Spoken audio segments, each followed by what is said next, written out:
তার রবের অতি নিকটবর্তী হয়ে যায়। ওয়া হুয়া সাজিদুন, যখন খোদার গোলাম সিজদায় চলে যায়, যখন খোদার গোলাম সিজদাকারী হয়, তখন খোদার গোলাম আল্লাহ রাব্বুল আলামিনের সব চাইতে নিকটে চলে যায়। বলুন সুবহানাল্লাহ।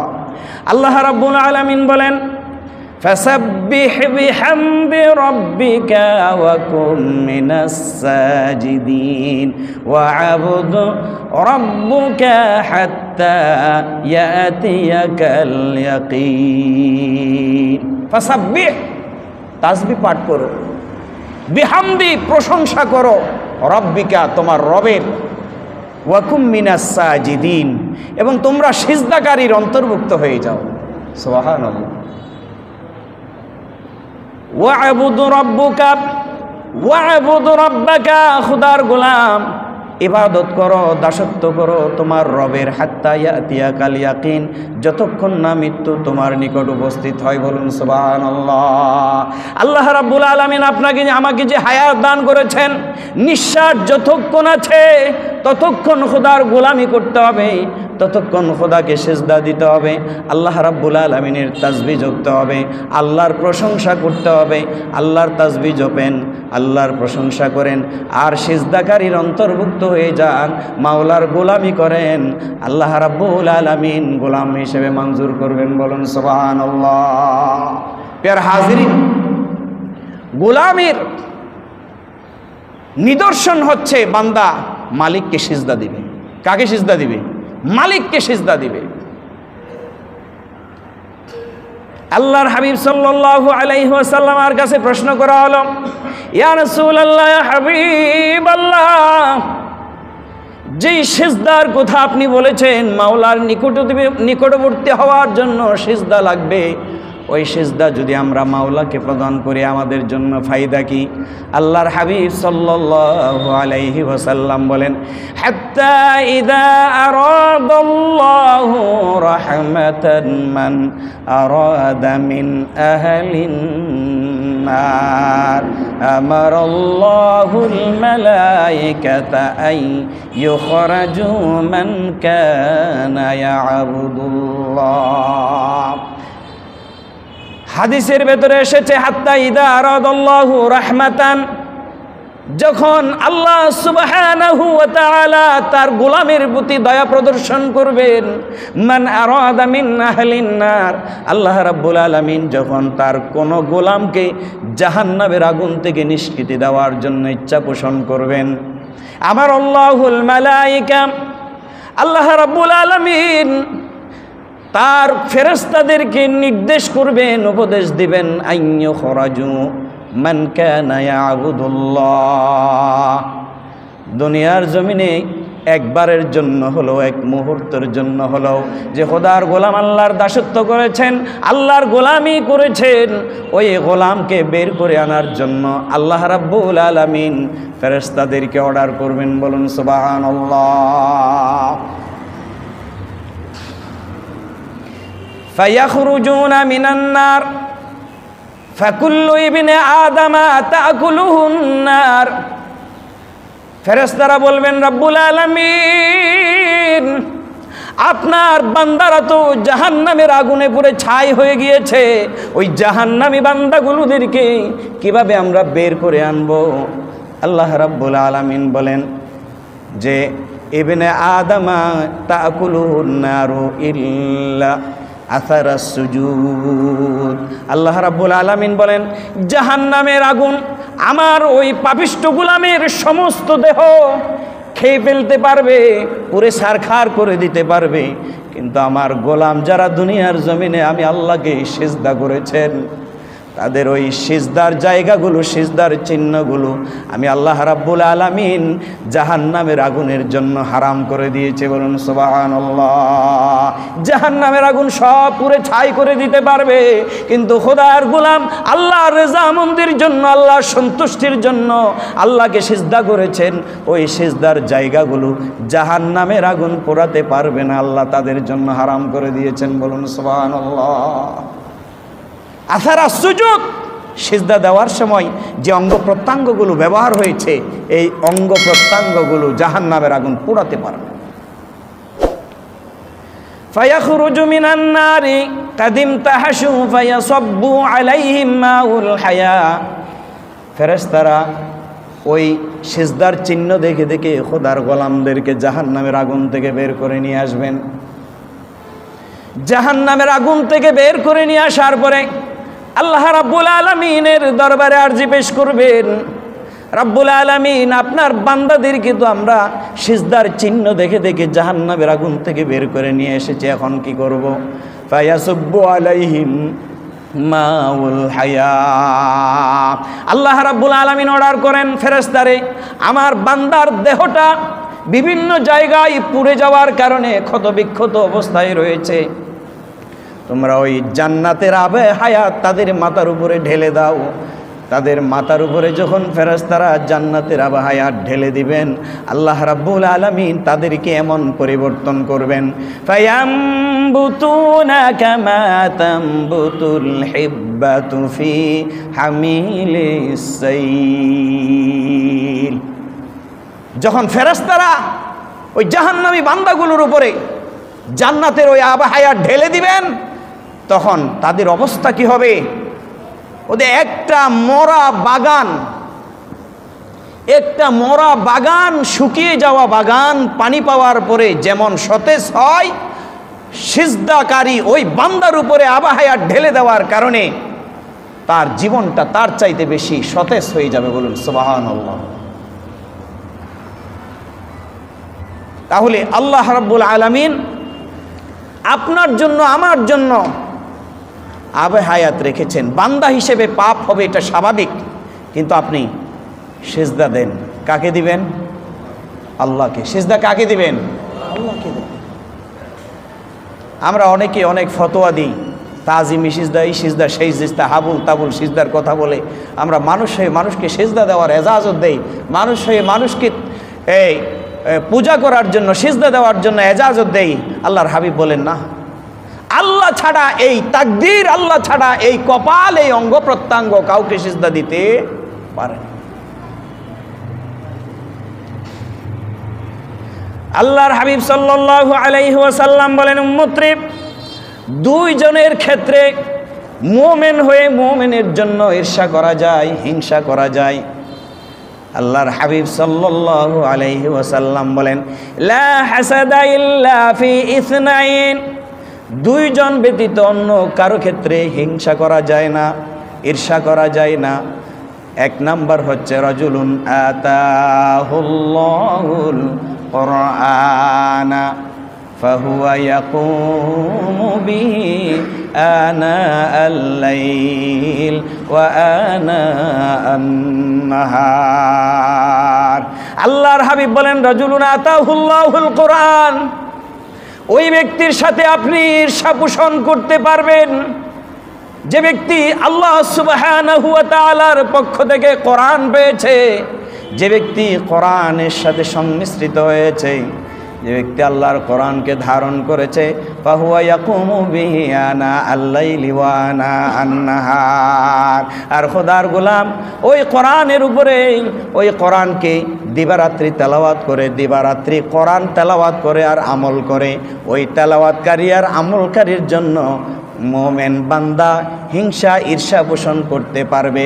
অন্য কোনো কারণে আপনি মুমিন হয়ে মুমিনের সাথে ঈর্ষা পোষণ করতে পারবেন না। বলুন সুবহানাল্লাহ। ঈর্ষা করবেন কি? আহা, এই লোকটা এত বেশি কোরআন তেলাওয়াত করতে পারে, আমি পারি না কেন? এই লোকটা এত কোরআনকে আমল করতে পারে, আমি পারি না কেন? দুই নাম্বার, ওয়ারাজুলুন আতাহুল্লাহু মালান ফাহুয়া ইউনফিকুহু আনা আল-লাইলি ওয়া আনা আন-নাহার। আল্লাহর পয়গম্বর বলেন, আল্লাহ রাব্বুল আলামিন যে ব্যক্তিকে ধন সম্পদ দিয়েছে আর ওই ব্যক্তি দিবারাত্রি ওই ধন সম্পদ থেকে আমার আল্লাহর রাস্তায় খরচ করে, আল্লাহর রাস্তায় ব্যয় করে, ওই ব্যক্তির সাথে মুমিন হয়ে মুমিনের জন্য ঈর্ষা করা যাবে, আর কোনো ক্ষেত্রে মুমিন হয়ে মুমিনের সাথে ঈর্ষা করা যাবে না। বলুন সুবহানাল্লাহ। আপনি মুমিন হয়ে মুমিনের সাথে ঈর্ষা করতে পারবেন শুধু দুইটা বিষয়ে।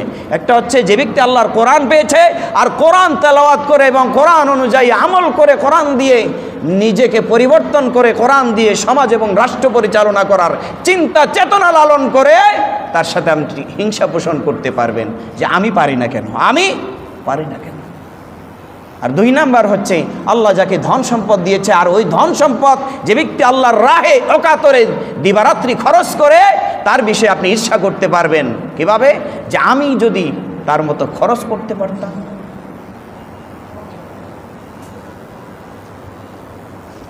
প্যারা হাজিরিন, এরপরে আল্লাহর হাবিব সাল্লাল্লাহু আলাইহি ওয়াসাল্লাম বলেন, উম্মত রে, তন্মধ্যে 2 নাম্বার আমলে সালেহ হচ্ছে আল্লাহর হাবিব সাল্লাল্লাহু আলাইহি ওয়াসাল্লাম বলেন, আত-তাইমুশ শাকিরু লাহু মিথলা আজরিস সাইমিস সাবিরিন। আল্লাহর হাবিব সাল্লাল্লাহু আলাইহি ওয়াসাল্লাম বলেন, উম্মত রে, তোমরা কি আল্লাহর সন্তুষ্টি কামনা করতে চাও? যদি আমার আল্লাহর সন্তুষ্টি কামনা করতে চাও তাহলে তোমরা কি করো? আত-তাইমুশ শাকিরু লাহু, তোমরা আমার আল্লাহ রাব্বুল আলামিনের নিয়ামত খাওয়ার পরে শুকরিয়া আদায় করো। আমার আল্লাহর শুকরিয়া আদায় করবেন তো আল্লাহ রাব্বুল আলামিন আপনার উপর আমার উপর রাজি হয়ে যাবেন। বলুন সুবহানাল্লাহ। খাওয়ার পরে শুকরিয়া করার টাইম থাকে না। অনেক সময় দেখা যায় যে শুকরিয়া করবে তো দূরের কথা, খনর বাদতি লঙ্গির নিজে আত্মার মসিয়ে দেয়, এরে যাবে, একটু দোয়া করার সুযোগ হয় না। এই জন্য আল্লাহর হাবিব সাল্লাল্লাহু আলাইহি ওয়াসাল্লাম বলেন, আত-তাইমুশ শাকিরু লাহু মিথলা আজরিস সাইমিস সাবিরি। খেয়ে যে আল্লাহর শুকর আদায় করে সেই ধৈর্যশীল রোজাদারের সমপরিমাণ পুরস্কার আল্লাহ তাকে দান করবেন। বলুন সুবহানাল্লাহ। প্রিয় হাজিরিন, খেয়ে যে ব্যক্তি শুকরিয়া করে সে রোজাদার, ধৈর্যশীল রোজাদারের সমান সওয়াব আল্লাহ তাকে দিয়ে দিবেন। বলুন সুবহানাল্লাহ। তাহলে এই যে আপনার আমল, এই আমলে সালেহ, এটা কবুল হওয়ার পেছনে কিছু শর্ত আছে। কিছু কি আছে? শর্ত আছে। 1 নাম্বার শর্ত হচ্ছে ঈমান। আপনার যদি ঈমান থাকে আর ওই ঈমান অবস্থায় যদি আমলে সালেহ করেন, আল্লাহ রাব্বুল আলামিন বলেন, বান্দা ঈমান অবস্থায় যদি আমলে সালেহ করো, তোমার একটা আমল সালেহ আমি আল্লাহ বরবাদ হতে দিব না। আমার কুদরতি ফেরেশতাদেরকে দিয়ে আমি সব লিপিবদ্ধ করে রাখবো। বলুন সুবহানাল্লাহ। ঈমান আছে তো আপনার আমল আল্লাহর দরবারে মঞ্জুর হবে, আর ঈমান নাই আপনি যতই আমল করেন ওই আমল আল্লাহর দরবারে মঞ্জুর হবে না। আপনারা জানেন, মুসলিম ছাড়া মুসলিমরাও কিন্তু অনেক ইবাদত বন্দেগী করে, অনেক দান সাখাওয়াত করে। এরকম কয়েকটা আপনার বিধর্মীর নাম বললে আপনারা চিনবেন। যেমন আপনার মাদার তেরেসার কথা বলেন, তিনি মানব কল্যাণে নিবেদিত প্রাণ, অনেক ধন সম্পদ টাকা পয়সা তিনি মানুষের জন্য মানব কল্যাণে ব্যবহার করেছেন। প্রিন্সেস ডাইনা বলেন, তারা মানব কল্যাণে অনেক ধন সম্পদ ব্যয় করেছেন। কিন্তু তারা কি জান্নাতে যেতে পারবে? বলেন, জান্নাতে যেতে পারবে? পারবে না। কারণ জান্নাতের বিমানে ওঠার জন্য একটা টিকিট লাগবে। সেই টিকিটের নাম কি? ঈমান। সেই টিকিটের নাম কি? ঈমান। ঈমান যদি আপনার না থাকে, আপনি যতই আমল করেন ওই আমল আল্লাহর দরবারে গ্রহণযোগ্য। নবীর সাহাবীরা প্রশ্ন করলেন, ইয়া রাসূলুল্লাহ, ইয়া হাবিবাল্লাহ, আমরা ঈমান আনার পরে পেটে পাথর বাঁধতে হয়েছে, 1 বেলা খেলে আর 2 বেলা খেতে পারি না, এরপরে আরামে এসে থাকতে পারি না। ইহুদি খ্রিস্টান বিধর্মীরা দেখি তারা খুব আমোদ প্রমোদ জীবনযাপন করে, তারা খুব বিলাসিতাপূর্ণ জীবনযাপন করে, কোনো কিছুর অভাব নাই, আর সব অভাব আমাদেরকে গ্রাস করে রেখেছে। কারণটা কি? আল্লাহর নবী বললেন, লা হিস্সাতা ফিল আখিরাতি, খোদার গোলামেরা জেনে রাখো, যারা ঈমান আনে নাই তাদের জন্য আল্লাহর আখিরাতে কোনো অংশ নাই, আর যারা ঈমান এনেছে তাদের জন্য দুনিয়াতেও অংশ আছে, আখিরাতেও আমার আল্লাহ তাদের জন্য বিশেষ স্পেশাল অংশ রাখবেন। বলুন সুবহানাল্লাহ। প্রিয় হাজিরিন, আল্লাহ রাব্বুল আলামিন আপনার জন্য আমার জন্য ঈমানের বদৌলতে দুনিয়াতেও আপনার জন্য অংশ আছে, আখিরাতেও আল্লাহ আপনার জন্য আমার জন্য অংশ রাখবেন। বিশ্বাস আছে কি নাই? আছে না? এই জন্য সবসময় দোয়ার ক্ষেত্রে বলবেন রব্বানা আতিনা ফিদ দুনিয়া হাসানাতাও ওয়া ফিল আখিরাতি হাসানাতাও ওয়া কিনা আযাবান নার। আল্লাহ দুনিয়ার কল্যাণ দাও, আখিরাতেরও কল্যাণ দাও। ইমানদার শুধু একটা সুযোগ নেয় না, ইমানদারের সুযোগের পথ দুই দিকে খোলা। সুবহানাল্লাহ বলবেন না? এখন ঈমান আছে কিনা সেটা টেস্ট করে দেখতে হবে। ঈমান আছে কিনা সেটা টেস্ট করে দেখতে হবে। কেমনে দেখবেন? এক নাম্বার হচ্ছে আপনি ঈমান আছে কিনা টেস্ট করতে পারবেন, আল্লাহর জন্য আপনি ইবাদত করবেন। যখন আপনি নামাজে মজা পাবেন না, স্বাদ পাবেন না, ইবাদতে যখন আপনি মজা পাবেন না, স্বাদ পাবেন না, তখন আপনি ধরে নেবেন ঈমানে কি আছে? ঘাটতি আছে। ঈমানে কি আছে? ঘাটতি আছে। দুই নাম্বার হচ্ছে আল্লাহর দ্বীন কায়েমের প্রচেষ্টা করবেন। ওই প্রচেষ্টা করতে গিয়ে আপনার সামনে বাধা বিপত্তি আসতে পারে, মুসিবত আসতে পারে। ওই বাধা বিপত্তি এবং মুসিবতের মোকাবেলা করে আপনি যদি সামনের দিকে অগ্রসর হতে না পারেন, ধরে নেবেন আপনার ঈমানে কি আছে? ঘাটতি আছে। আপনার ঈমানে কি আছে? ঘাটতি আছে। তাহলে ঈমান মজবুত তো আপনার জন্য দুনিয়াও মজবুত, আখিরাতও মজবুত। আর ঈমান যদি নড়বড়ে হয়, একটা চায়ের বদৌলতে যদি ঈমান বিক্রি করে দেন, কিছু টাকার বদৌলতে যদি ঈমান বিক্রি করে দেন, তাহলে ইবাদত করবেন, কিন্তু ইবাদতের কোনো প্রতিফল আপনি পাবেন। এক নাম্বার হচ্ছে ঈমান থাকতে হবে। তাহলে আমলে সালেহ যেটা করবেন, আমার আল্লাহ রাব্বুল আলামিন ওই আমলে সালেহ সংরক্ষণ করবেন, লিপিবদ্ধ করে রাখবেন। দুই নাম্বার হচ্ছে আপনার ভেতরে ইখলাস থাকতে হবে। কি থাকতে হবে? ইখলাস, একনিষ্ঠ। ইখলাস কি? কুল ইন্না সলাতি ওয়া নুসুকি ওয়া মাহইয়ায়া ওয়া মামাতি লিল্লাহি রাব্বিল আলামিন। আমার নামাজ, আমার কোরবানি, আমার হায়াত, আমার মওত কেবলমাত্র একজনের জন্য। তিনি কে? আল্লাহর জন্য। যদি আমার হায়াত, আমার মওত, আমার কোরবানি, আমার নামাজ যদি দিতে না পারি, তাহলে আপনার ওই ইবাদত আল্লাহর দরবারে গ্রহণযোগ্য হবে না। এজন্য কি লাগবে? ইখলাস লাগবে, খুলুসিয়ত লাগবে। ইখলাস আর খুলুসিয়ত যদি না থাকে, তাহলে আপনি ব্যর্থ মানুষ। আর যদি ইখলাস আর খুলুসিয়ত থাকে, তাহলে আপনি সফল মানুষ। তিন নাম্বার হচ্ছে আপনি যে ইবাদত করবেন, যে আমলগুলো করবেন, যে আমলে সালেহ করবেন, আল্লাহর হাবিব সাল্লাল্লাহু আলাইহি ওয়াসাল্লাম বলেন আমার তরিকা অনুযায়ী করতে হবে, আমার সুন্নাহ অনুযায়ী করতে হবে। আমার রাসূলের সুন্নাহ অনুযায়ী যদি ইবাদত বন্দেগি না করি, তাহলে ওই ইবাদত আল্লাহর দরবারে মঞ্জুর হবে না।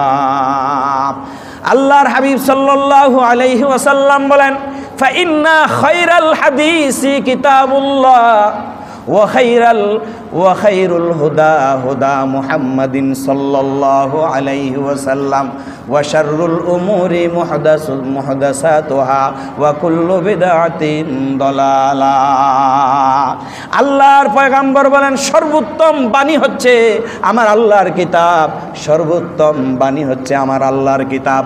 আর সর্বোত্তম হেদায়েত হচ্ছে আমার নবী, আপনার নবী মুহাম্মদুর রাসূলুল্লাহ সাল্লাল্লাহু আলাইহি ওয়াসাল্লাম। আল্লাহর নবী হচ্ছে সর্বোত্তম হেদায়েত। আর সবচেয়ে নিকৃষ্ট ব্যাপার হলো বিষয় হলো এর মাঝে আল্লাহ এবং আল্লাহর রাসূলের মাঝে নতুন কিছু সৃষ্টি করা, আর প্রত্যেক নতুন সৃষ্টি করাই হচ্ছে বিদআত।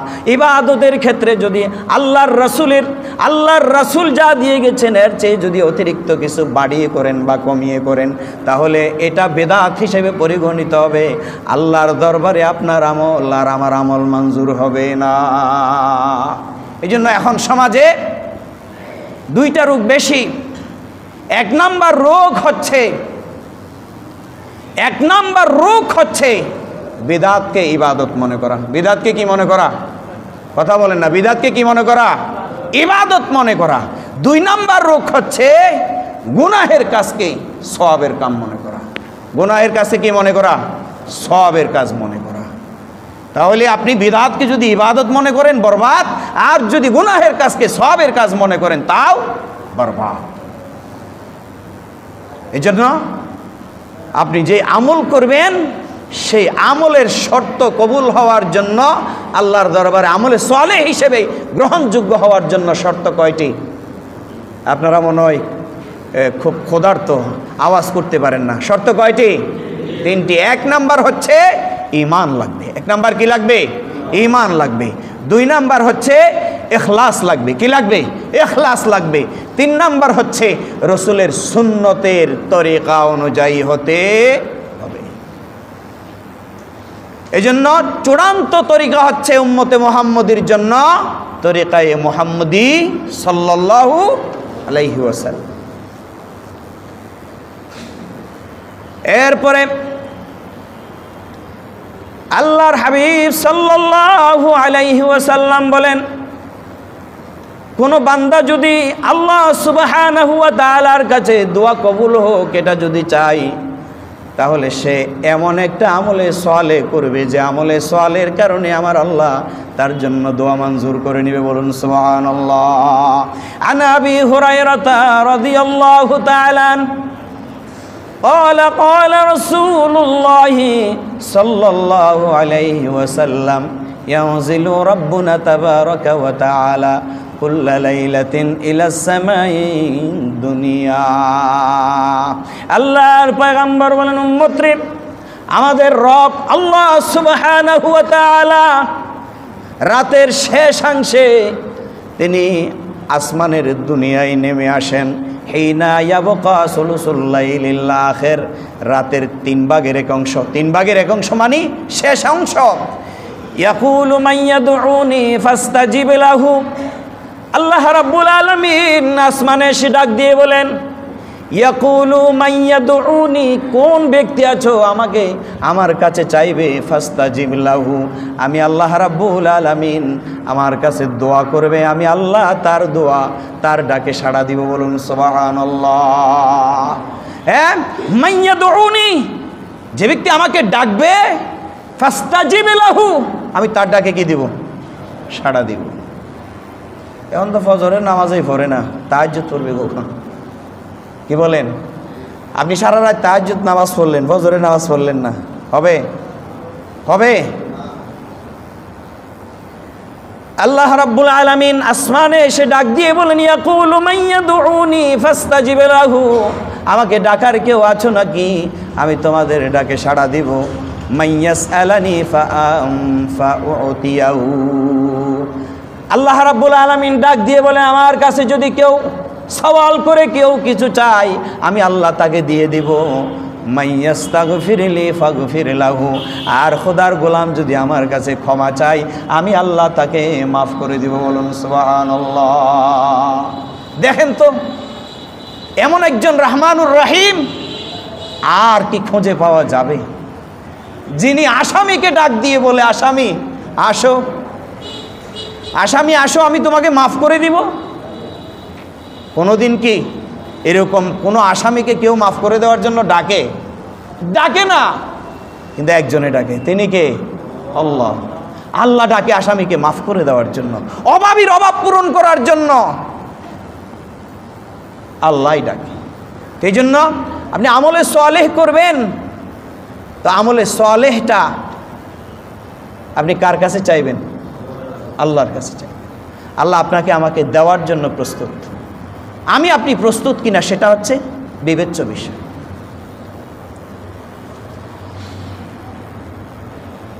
এরপরে আল্লাহর হাবিব সাল্লাল্লাহু আলাইহি ওয়াসাল্লাম বলেন, উম্মত রে, এমন একটা আমলে সলে আছে, এমন একটা আমলে সলে আছে যে আমলে সলে করলে আমার আল্লাহ রাব্বুল আলামিন তোমাকে ওই উহুদের পর্বত সমতুল্য সওয়াব দিয়ে ধন্য করে দিবেন। বলুন সুবহানাল্লাহ। আল্লাহর পয়গম্বর বললেন, মান শাহিদাল জানাজাতা হাত্তা ইউসাল্লিয়া ফালাহু কিরাতুন ওয়া মান শাহিদা হাত্তা তুদফানা কানা লাহু কিরাতান। আল্লাহর পয়গম্বর বলেন, উম্মত রে, কোন খোদার গোলাম যদি কোনো ইমানদারের জানাজায় শরীক হয়, কিসে শরীক হয়? কোনো ইমানদার যদি কোনো ইমানদারের জানাজায় শরীক হয়ে যায়, আল্লাহ রাব্বুল আলামিন ওই ব্যক্তির আমলনামায় এক কিরাত সমপরিমাণ সওয়াব দিয়ে দিবেন। ওয়া মান শাহিদা হাত্তা তুদফানা কানা লাহু কিরাতান। আল্লাহর পয়গম্বর বলেন, কোনো ইমানদার যদি কোনো ইমানদারের দাফন পর্যন্ত অপেক্ষা করে, আমার আল্লাহ তার আমলনামায় 2 কিরাত সওয়াব দিয়ে দিবেন। বলুন সুবহানাল্লাহ।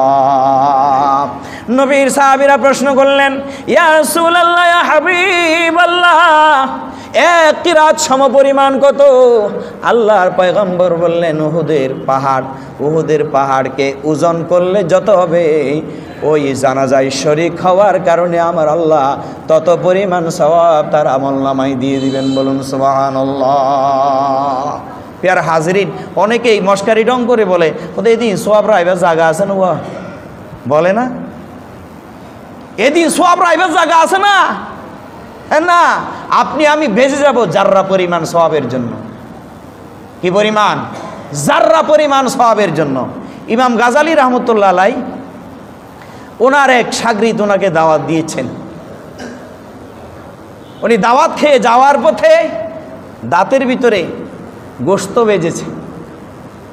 তো হাঁটতে হাঁটতে একজনের বেড়া থেকে একটা খিলাল নিলেন। এটা কি নিলেন বাবা? খিলাল চিনেন তো? টুথপিক। একটা খিলাল নিলেন। খিলাল নিয়ে উনি ওইটাকে বের করতে করতে অনেক দূরে চলে গেছে। হঠাৎ করে তার মনে পড়েছে, হাই রে, আমি যার বেড়া থেকে খিলালটা নিয়েছি তার তো এজাজত নেই, তার তো অনুমতি নেই। কিয়ামতের দিন যদি এই খিলালের দাবি যদি সে আমার কাছে করে বসে, তাহলে তো আমি কিয়ামতের দিন তাকে খিলাল দিতে পারবো না, তখন তো আমি আটকে যাব। ইমাম গাজালি রহমতুল্লাহ আলাই আবার সেই অনেক দূর পথ পেছনে ফিরে এসে ওই লোকটারে তালাশ করতে লাগলো, যার বেড়া থেকে খিলাল নিয়েছে। দেখতে পাচ্ছে ওই লোকটা ঘেরার ভেতরে কাজ করছে। ইমাম গাজালি রহমতুল্লাহ আলাই বললেন, ভাই, এই বেড়ার মালিক কে? বললেন, আমি। বলে, আমি আপনার বেড়া থেকে আপনাকে না বলে একটা খিলাল নিয়েছি। প্রথমে আপনার কাছে ক্ষমা চাই, আপনি আমাকে মাফ করে দেন। বলে, মাফ করে দিয়েছি। এরপরে বললেন, আমাকে এজাজত দেন। তারপরে এজাজত দিয়েছে। লোকটি প্রশ্ন করলো, আপনি কে? তিনি বললেন, আমি মুসলিম ইমাম গাজালি। লোকটি ছিল বিধর্মী। তিনি বললেন, একটা বেড়া থেকে একটা খিলালের ব্যাপারে একজন মানুষ যদি এতটুকুন যদি চিন্তা করে, এতটুকুন যদি জবাবদিহিতা তার ব্রেইনের ভেতরে থাকে, তাহলে নিশ্চয় তিনি সাধারণ কোনো মানুষ নয়, অসাধারণ মানুষ। পরিচয় দিলেন, আমি মুসলিম। লোকটা ছিল বিধর্মী। তিনি বললেন, মুসলমানের চরিত্র যদি এমন হয়, তাহলে আমি আর বিধর্মী থাকার প্রয়োজন নাই, আমাকে একটু কলমা পড়িয়ে দেন, লা ইলাহা ইল্লাল্লাহু মুহাম্মাদুর রাসূলুল্লাহ। প্রিয় হাজিরিন, মুসলমানের চরিত্র হবে এমন যে আমি জাররা পরিমাণ আমলের জন্য কিয়ামতের দিন আমি বেঁচে যেতে পারি। সুতরাং এত আমল রাখার জায়গা কোথায়? এরকম ঠাট্টা বিদ্রুপ করে কথা বললে আটকেই যাবেন, বাঁচতে পারবেন না। এরপরে আল্লাহর হাবিব সাল্লাল্লাহু আলাইহি ওয়াসাল্লাম বলেন, উম্মত রে, এমন একটা আমলে সওয়ালে আছে যে আমলে সওয়ালে করলে পরে আমার নবী আপনার জন্য, আমার জন্য জান্নাতের জিম্মাদার হয়ে যাবেন। বলুন সুবহানাল্লাহ। আল্লাহর হাবিব বললেন, আন সাহাল ইবনে সাআদিন عن رسول الله صلى الله عليه وسلم من يزمن لي ما بين لحييه وما بين رجليه أضمن له الجنة আল্লাহর পয়গম্বর বলেন উম্মত রে যে ব্যক্তি দুই ঠোঁটের মধ্যস্থিত জায়গা জুবানের হেফাজতের বিষয়ে আমি আল্লাহর হাবিবকে জিম্মাদারির গ্যারান্টি দিবে আমি আল্লাহর পয়গম্বর ওই খোদার গোলামের জন্য জান্নাতের জিম্মাদারির গ্যারান্টি দিয়ে দিব বলুন সুবহানাল্লাহ। আর ওয়ামা বাইনা রিজলাইহি আর কোন খোদার গোলাম যদি দুইয়ের মধ্যস্থিত জায়গা লজ্জাস্থান হেফাজতের গ্যারান্টি যদি আমাকে কেউ দেয় ও আমার উম্মতেরা জেনে রাখো আমি তাকে জান্নাতের জিম্মাদারির গ্যারান্টি দিয়ে দিব বলুন সুবহানাল্লাহ। বেশিরভাগ পাপ কিন্তু এই দুইটা জিনিস দিয়ে হয়, একটা জুবান দিয়ে আর একটা লজ্জাস্থান দিয়ে। আল্লাহর হাবিব সাল্লাল্লাহু আলাইহি ওয়াসাল্লাম এত বড় মনোবিজ্ঞানী ছিলেন যে উম্মতের জন্য কি কি মেডিসিন রেখে গেলে উম্মতরা দীর্ঘদিন দুনিয়াতে থাকতে পারবে আর আল্লাহর আযাব ও গজব থেকে বাঁচতে পারবে, সেই মেডিসিনগুলো আল্লাহর হাবিব উম্মতের জন্য রেখে গিয়েছেন বলুন সুবহানাল্লাহ। আমরা সেই মেডিসিন ব্যবহার করতে চাই না, আমরা পাশ্চাত্য মেডিসিন ব্যবহার করতে চাই, আমরা বিধর্মীদের মেডিসিন ব্যবহার করতে চাই, যেই মেডিসিন ব্যবহার করার কারণে এইডসের মতো মারাত্মক রোগ মুসলমানদের ভিতরে ঢুকে পড়েছিল, ঠিক না বেটি? এই জন্য বিধর্মী সংস্কৃতি নয়, বিধর্মী মেডিসিন নয়, আমাদের জন্য চূড়ান্ত সংস্কৃতি মুহাম্মদুর রাসূলুল্লাহ সাল্লাল্লাহু আলাইহি ওয়াসাল্লাম, আর আমাদের জন্য চূড়ান্ত তরিকা হচ্ছে তরিকায়ে মুহাম্মদী সাল্লাল্লাহু আলাইহি সাল্লাম, আর আমাদের জন্য চূড়ান্ত চিকিৎসক মুহাম্মদুর রাসূলুল্লাহ সাল্লাল্লাহু আলাইহি সাল্লাম। তার প্রেসক্রিপশন যদি মেনে চলেন তাহলে পরিবারে, সমাজে, রাষ্ট্রে কোথাও অশান্তি আর থাকবে। আমরা তার প্রেসক্রিপশন মানি না, এমনি নাম শুনলে সোমা খায় আর কি, নাম শুনলে কি খায়? সোমা খায়, কিন্তু রসুলের প্রেসক্রিপশন আমরা মানি না। আবার অনেকেই রসুলের আশেক বনে, কিন্তু রসুল পাক সাল্লাল্লাহু আলাইহি ওয়াসাল্লাম যেই মূল মন্ত্র তন্ত্র দিয়ে এই পৃথিবীকে পরিবর্তন করেছে সেই মূল মন্ত্র এবং তন্ত্র আমরা বাস্তবায়ন করতে চাই না।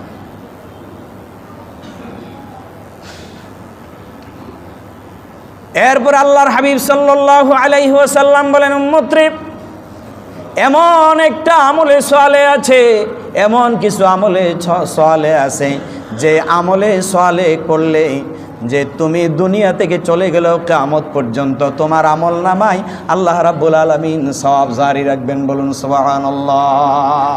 কি জারি রাখবেন? ওয়া সওয়াব জারি রাখবেন। আমাদের ব্যাংকে ফিক্সড ডিপোজিট আছে না, একবার ঢুকাই দিবেন আর মাসে মাসে তুলি খাইবেন, টাকা ফুরাই না, টাকা কি ফুরাই না। এটাতে তো দুই নাম্বারই আছে, কিন্তু আমার মাওলা আপনার জন্য আমার জন্য যে ফিক্সড ডিপোজিট করেছেন, যে ফিক্সড ডিপোজিট করার কথা বলেছেন, এটা যদি আমরা করে যেতে পারি কিয়ামত পর্যন্ত আপনার আমলনামায় আমার আমলনামায় সওয়াব যেতে থাকবে বলুন সুবহানাল্লাহ। আন আবি হুরায়রা রাদিয়াল্লাহু তাআলা আন্না রাসূলুল্লাহি সাল্লাল্লাহু আলাইহি ওয়াসাল্লাম قال إذا مات الإنسان انقطع عنه عمله إلا من ثلاثة أشياء। আল্লাহর পয়গম্বর বলেন উম্মত রে যখন কোনো বনি আদম দুনিয়া থেকে বিদায় নেয় তার দুনিয়ার সমস্ত আমলের দরজাগুলো বন্ধ হয়ে যায়, কিন্তু তিনটা আমলের দরজা তার জন্য খোলা থাকে বলুন সুবহানাল্লাহ। এক নাম্বার হচ্ছে মিন সাদাকাতিন জারিয়া, আপনি সদকায়ে জারিয়ার যতগুলো কাজ দুনিয়াতে করে যাবেন, আপনি মরে গেলেও আপনার কবরে আল্লাহর পক্ষ থেকে আপনার কবরে সওয়াব যেতে থাকবে বলুন সুবহানাল্লাহ। আও ইলমিন ইউতাফাউ বিহি, আল্লাহর হাবিব সাল্লাল্লাহু আলাইহি ওয়াসাল্লাম বলেন উপকারী জ্ঞান, দ্বীনের জ্ঞান, মানুষের সেবার জ্ঞান, আপনি উপকারী জ্ঞান যদি জমিনে রেখে যেতে পারেন আপনি চলে যাবেন, আর কিয়ামত পর্যন্ত আপনার শাগির্দেরা যতগুলো জ্ঞান বিতরণ করবেন সমস্ত জ্ঞানের সব আল্লাহ আপনার আমার আমলনামায় দিয়ে দিবেন বলুন সুবহানাল্লাহ। প্যারা হাজিরিন, তিন নাম্বার বলা হচ্ছে আও ওয়ালাদিন সালিহিন ইয়াদউ লাহু, এমন নেক সন্তান জমিনে রেখে যাবেন আপনি মরার পরেও তারা যে যতগুলো আমলে সালেহ করবে সমস্ত আমলের সওয়াব আল্লাহ আপনার আমার কবরে পৌঁছে দিবেন। বলুন সুবহানাল্লাহ। তাহলে আমরা এমন একটা ব্যবসা আমরা করতে চাই যেই ব্যবসা করলে আমি আপনি চলে যাব, কিন্তু আমার ব্যবসা বন্ধ হবে না, আমার ব্যবসা কি বন্ধ হবে না। এই জন্য বাবারা শুধু নিজের জন্য দোয়া করবেন তা নয়, 5 ওয়াক্ত নামাজে আপনার প্রজন্মের জন্য আপনি দোয়া করবেন। আল্লাহ আমার ছেলেটাকে তোমার দ্বীনের জন্য কবুল করো, আল্লাহ আমার ছেলেটাকে তোমার কোরআনের জন্য কবুল করো, আল্লাহ আমার ছেলেটাকে তোমার দ্বীনের জ্ঞান অর্জন করার তৌফিক দাও, আল্লাহ আমার ছেলেটাকে তোমার হাবিবের উত্তরসূরি বানাও, আল্লাহ আমার সন্তানগুলোকে ইমাম হাসান হুসাইনের উত্তরসূরি বানাও। এমনভাবে আপনি দোয়া করবেন। মা বাবা যদি সন্তানের জন্য দোয়া করে এই দোয়া মিস নাই, গুলি মারলে গুলি মিস হবে, কিন্তু মা বাবা সন্তানের জন্য দোয়া করলে এই দোয়া মিস হবে না। এই জন্য মা বাবা প্রজন্মের জন্য দোয়া করবেন যে আমার সন্তান যাতে আল্লাহওয়ালা হয়, আমার সন্তান যাতে ওয়ালাদুন সালেহ হয়, যেই সন্তান দুনিয়াতে আমলে সালেহ করবে আর আমার কবরে সওয়াব যেতে থাকবে। বলুন সুবহানাল্লাহ। এরপরে আল্লাহর হাবিব সাল্লাল্লাহু আলাইহি ওয়াসাল্লাম বলেন উম্মতরে এমন একটা আমলে সালেহ আছে যে আমলে সালেহ করলে পরে জান্নাতের ভান্ডার থেকে জান্নাতের ভান্ডার হতে আল্লাহ রাব্বুল আলামিন তোমার জন্য নেয়ামত বর্ষণ করবেন। বলুন সুবহানাল্লাহ। ও তুমি কি জান্নাতের ভান্ডার চাও? ও চাই। আল্লাহর নবী বলেন ইয়া আব্দুল্লাহ ইবনে কাইস, হ্যাঁ আলা আদুল্লুকা আলা খানজিম মিন কুনুজিল্লাহিল জান্নাহ, হে আব্দুল্লাহ তুমি কি আল্লাহর ধনভাণ্ডার থেকে ধনভাণ্ডার চাও? ফাকুলতু ভালা ইয়া রাসূলুল্লাহ, তিনি বললেন হে আল্লাহর নবী অবশ্যই চাই। আল্লাহর নবী বললেন তাহলে একটা দোয়া পড়ো, সেটা কি? লা হাওলা ওয়ালা কুওয়াতা ইল্লা বিল্লাহিল আলিয়্যিল আযীম। দোয়া এটা পড়তে কি ওযু লাগে না বাজি? ওযু লাগে? হ্যাঁ, এটা আপনার হৃদয়টা যদি পবিত্র থাকে, আপনার ভেতরে যদি মোকাম্মেল ঈমান থাকে, তো আপনি সব সময় পড়েন লা হাওলা ওয়ালা কুওয়াতা ইল্লা বিল্লাহ, জান্নাতের ধনভাণ্ডার আল্লাহ আপনাকে দিয়ে দিবেন। সুবহানাল্লাহ বলবেন না? তাহলে এই আমলগুলো কবুল হবে, শর্ত আছে, ঈমান লাগবে, ইখলাস লাগবে, আর কি লাগবে? হ্যাঁ 3টা বলেছিলাম না? ঈমান, ইখলাস, আরেকটা কি? হ্যাঁ রসুলের তরিকা, সুন্নাহ, রসুলের সুন্নাহ। এই 3টা পদ্ধতি আপনাকে আমাকে অবলম্বন করতে হবে, এর বাহিরে গেলে কাজ হবে না। আল্লাহ রাব্বুল আলামিন বলেন ফামান ইয়ারজু লিকা রাব্বিহি ফালইআমাল আমালান সালিহান ওয়া লা ইউশরিক বিইবাদাতি রাব্বিহি আহাদা। ফামান ইয়ারজু লিকা রাব্বি, কোনো ব্যক্তি যদি তার রবের সাথে সাক্ষাৎ করতে চায় তাহলে সে কি করবে? আমলে সালেহ করবে। কি করবে? আমলে সালেহ করবে, আল্লাহর সাথে কাউকে অংশীদার সাব্যস্ত করবে না। আসুন ভাইরা, আমরা আমাদের ঈমান, ইখলাস এবং তরিকায়ে মুহাম্মদী সাল্লাল্লাহু আলাইহি সাল্লামের পথ আর মত অনুসরণ করে আমরা আল্লাহর গোলামি করে জীবনটাকে ধন্য করি। আল্লাহর গোলাম হিসেবে যদি আল্লাহর দরবারে সাব্যস্ত হতে পারি, এটাই আমাদের জীবনের চূড়ান্ত সফলতা। আসুন সেই সফলতা আমরা ধারণ করি, লালন করি। আল্লাহ আমাদেরকে সেই তৌফিক দান করুন। আমিন। ওয়া আখিরু দাওয়ানা আলহামদুলিল্লাহি রাব্বিল আলামিন। আসসালামু আলাইকুম ওয়া রাহমাতুল্লাহি ওয়া বারাকাতুহু।